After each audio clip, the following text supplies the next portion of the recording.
नमस्कार, स्वागत है आपका हमारी खास series future cities of India में। इस हफ्ते हमारा फोकस है ओडिशा की राजधानी भुवनेश्वर पर। करीब 2000 साल पुराने भुवनेश्वर का ऐतिहासिक महत्व रहा है, लेकिन पिछले 10 सालों में इस शहर ने नए जमाने के साथ कंधे से कंधा मिलाकर चलने की कोशिश की है। अपनी संस्कृति के लिए मशहूर भुवनेश्वर अब नए जमाने के बिजनेस और एजुकेशन के लिए जाना जाता है। हमारे संवाददाता सौमित्र बुद्धकर दिखा रहे हैं पूर्वी भारत के सबसे तेजी से बढ़ते शहर भुवनेश्वर की तस्वीर।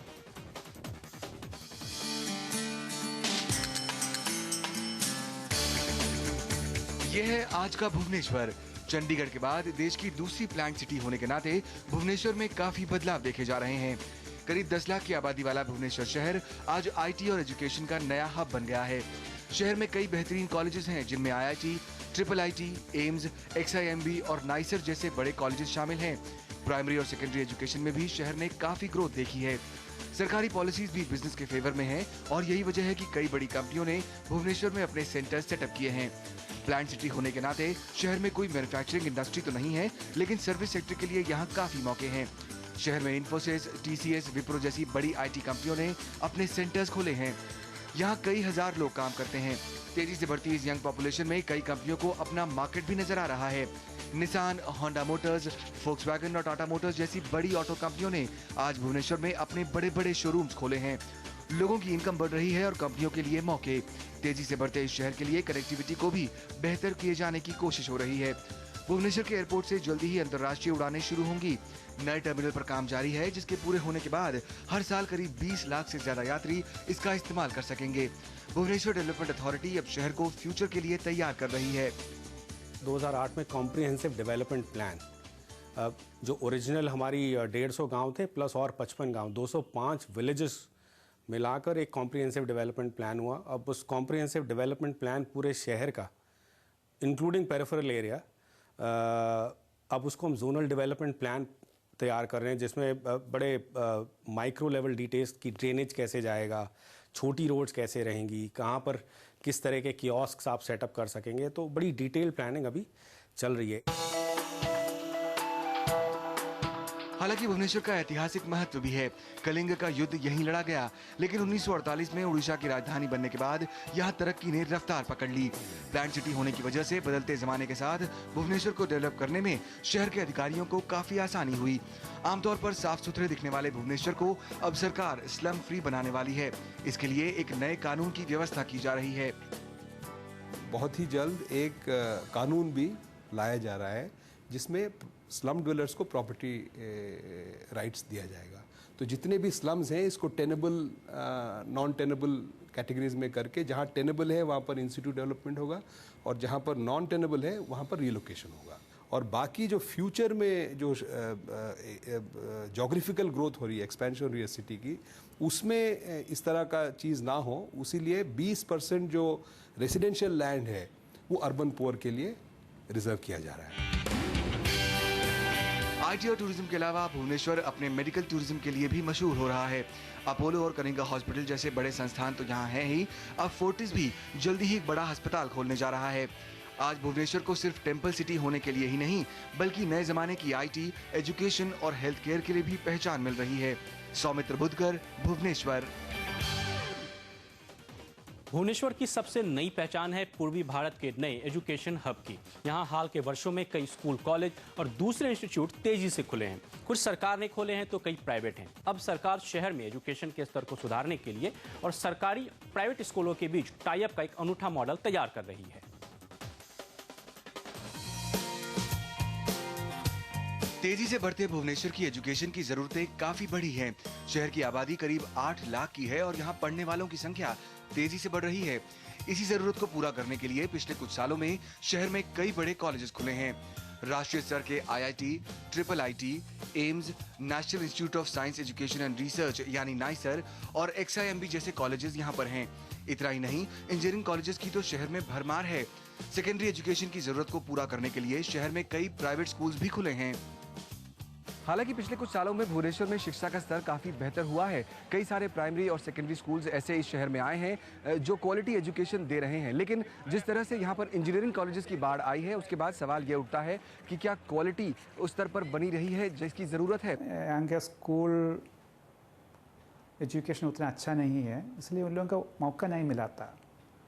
जब अपॉर्चुनिटी देता है यहाँ के लोग हार्ड वर्क करके मेकअप करता है। इसलिए हम लोगों का हम लोग जो नेशनल स्टूडेंट्स लेते हैं और उड़ीसा का डोमिसाइल स्टूडेंट्स लेते हैं, उनमें अंत में 2 साल के बाद कोई फ़र्क नहीं है। हायर एजुकेशन के मामले में तो फिर भी भुवनेश्वर ने अपनी छाप छोड़ी है। चुनौती है तो वो है प्राइमरी और सेकेंडरी स्कूलों की। शहर में कई सरकारी स्कूल हैं, लेकिन वहाँ पढ़ने वाले बच्चों की संख्या बेहद कम है। प्राइवेट स्कूल्स की डिमांड बढ़ रही है, लेकिन उनका इंफ्रास्ट्रक्चर शहर को सपोर्ट करने के लिए काफी नहीं है। हालांकि बिरला, एपीजे और इंडस वैली जैसे राष्ट्रीय स्तर के एजुकेशन इंस्टीट्यूट्स ने भुवनेश्वर में अपने स्कूल खोलने की योजना फाइनल कर ली है। जानकार मानते हैं कि सरकार को कुछ ऐसे कदम उठाने होंगे जिससे अच्छे प्राइवेट स्कूलों की संख्या बढ़ सके। स्कूल्स के लिए पर्टिकुलरली ज़मीन का आइडेंटिफिकेशन करना पड़ेगा और ज़मीन सस्ता में डेवलपर्स और एंटरप्रेन्योर्स जो want to do good schools उनको देना पड़ेगा। ये पहली बात है। दूसरी है कि जो availability of finance for schools. Private स्कूलों की इन डिमांड्स को सरकार ने गंभीरता से लिया है। लैंड यूज पॉलिसी में स्कूल्स के लिए अलग से जमीन आइडेंटिफाई की जा रही है और जो लोग स्कूल खोलना चाहते हैं उन्हें सस्ती दरों पर वो उपलब्ध करवाई जा रही है। इतना ही नहीं, पब्लिक और प्राइवेट स्कूलों के बीच टाई अप करके एजुकेशन इंफ्रास्ट्रक्चर के बेहतर इस्तेमाल के अनोखे तरीके पर भी सरकार विचार कर रही है। एजुकेशन के मामले में भुवनेश्वर धीरे धीरे कोलकाता को भी पीछे छोड़ रहा है। 1960 के दशक में बनी उत्कल यूनिवर्सिटी देश की सबसे पुरानी यूनिवर्सिटीज में से एक है। उम्मीद यह है कि आने वाले दिनों में पब्लिक प्राइवेट पार्टनरशिप के मॉडल से ये शहर पूर्वी भारत का सबसे बड़ा एजुकेशन हब होगा। सौमित्र बुद्धकर, भुवनेश्वर। जाहिर है स्कूल कॉलेजों की बढ़ती तादाद से भुवनेश्वर में बाहर से आने वाले छात्रों की संख्या भी बढ़ी है। ऐसे में शहर के इंफ्रास्ट्रक्चर में कितना सुधार हुआ है, ये हम आपको बताएंगे एक छोटे से ब्रेक के बाद। आप बने रहिए हमारे साथ।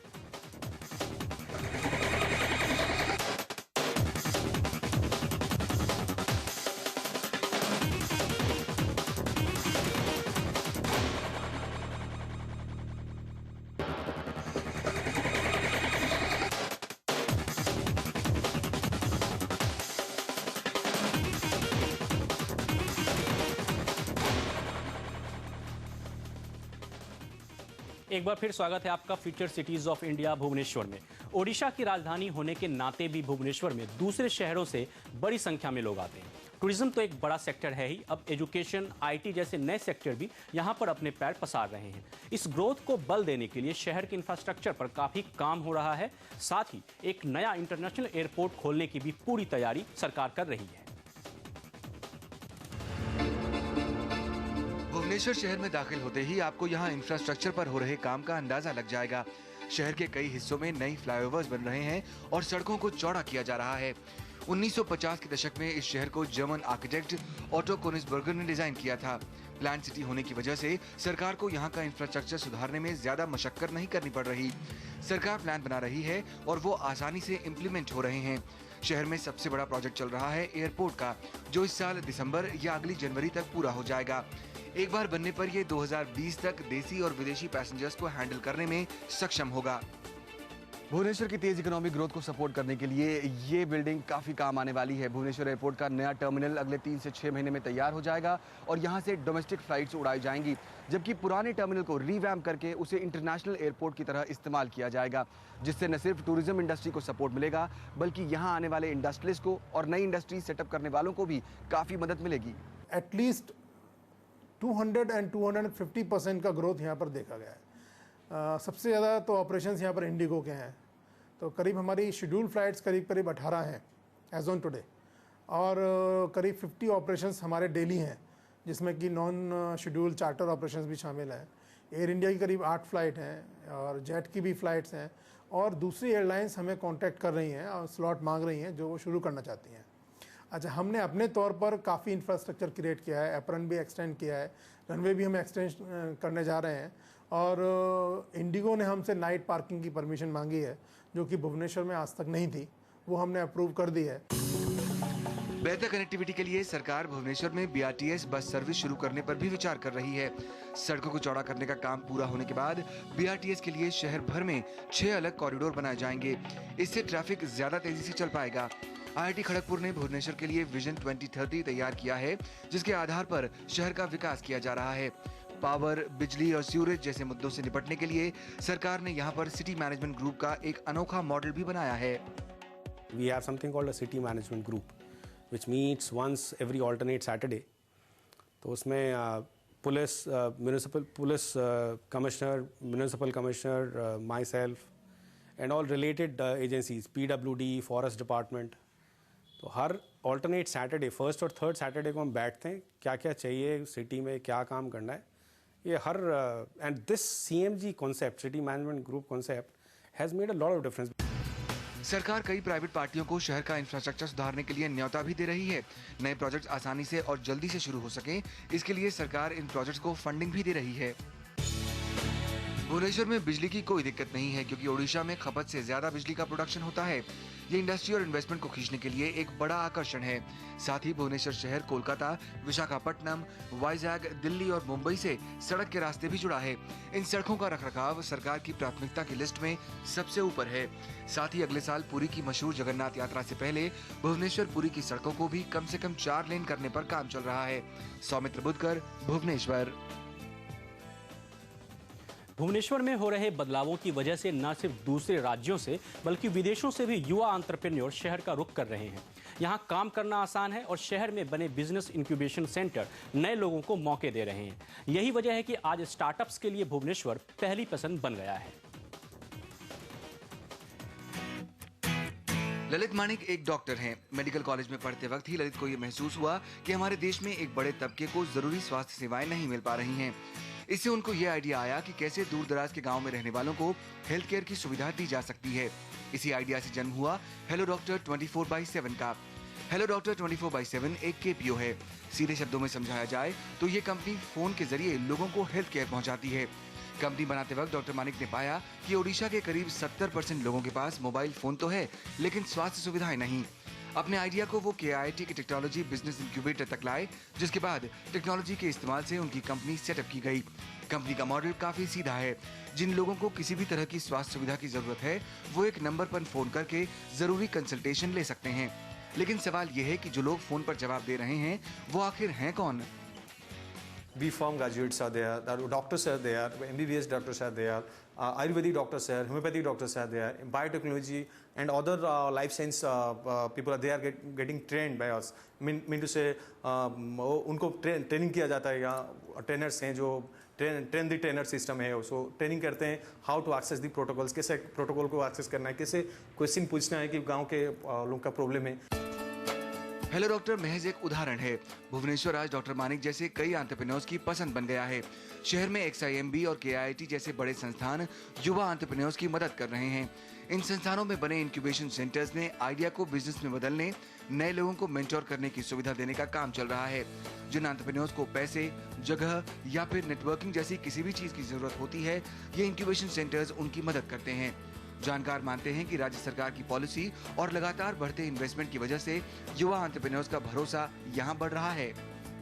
मेरे हिसाब से ये जो ट्रेंड चेंज हो रहा है भुवनेश्वर में, अभी बिल्कुल पहले कुछ नहीं था। ये जीरो से शुरू हुआ एंटरप्रेन्योरशिप कल्चर। जब 5-10 जैसे स्टार्टअप जो कंपनीज हुए थे, जो इनको सक्सेसफुल हो गए, इसको देख के बहुत सारे लोग इसमें जंप कर रहे हैं।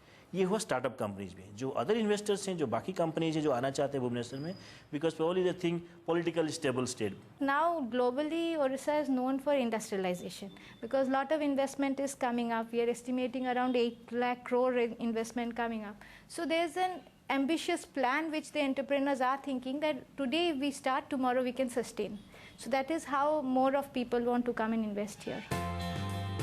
सिर्फ KIIT के टेक्नोलॉजी इंक्यूबेटर में इस वक्त 9 ऐसी कंपनियां हैं जो शुरुआती स्टेज पर हैं। आने वाले दिनों में ये कंपनियां न सिर्फ कमर्शियल लेवल पर अपना काम शुरू करेंगी, बल्कि भुवनेश्वर के लोगों के लिए रोजगार के कई मौके भी पैदा करेंगी। और जाहिर है कि किसी एक एंटरप्रेन्योर की कामयाबी शहर की सीमा तक बंधी नहीं रहेगी। सौमित्र बुद्धकर, भुवनेश्वर। लेते हैं एक और छोटा सा ब्रेक के बाद हम आपको बताएंगे कैसे भुवनेश्वर कर रहा है पर्यटन उद्योग को बढ़ावा देने की तैयारी। आप बने रहिए हमारे साथ।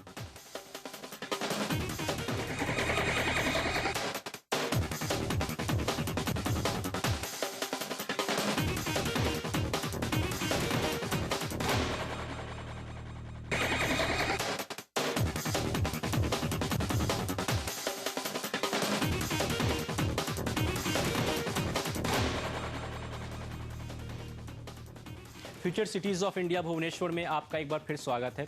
ओडिशा की समृद्ध सांस्कृतिक और ऐतिहासिक विरासत की झलक पाने के लिए हर साल बड़ी तादाद में सैलानी यहां आते हैं।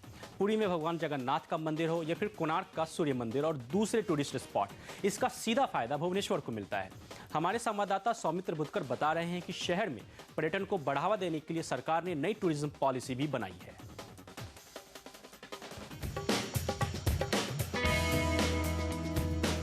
भुवनेश्वर टेम्पल सिटी है। सदियों पुराने इस शहर में करीब 600 मंदिर हैं और यही वजह है कि देश और दुनिया के हजारों टूरिस्ट हर साल भुवनेश्वर पहुंचते हैं। खासतौर पर बौद्ध और जैन धर्म को मानने वाले लोगों के लिए ये शहर बड़ा पवित्र स्थान है।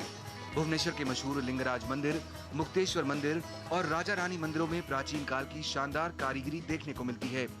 भुवनेश्वर, पुरी, कोणार्क को पूर्व का गोल्डन ट्रायंगल भी कहा जाता है। पुरी और कोणार्क भुवनेश्वर से महज 2 घंटे की दूरी पर हैं, जिसका इकोनॉमिक फायदा भुवनेश्वर को ही मिलता है। देसी हो या विदेशी, कोई भी टूरिस्ट सबसे पहले भुवनेश्वर पहुंचता है और फिर यहां से पुरी और कोणार्क की यात्रा की शुरुआत करता है। शहर में हो रही इसी हलचल का फायदा सरकार टूरिज्म को प्रमोट करने में उठा रही है।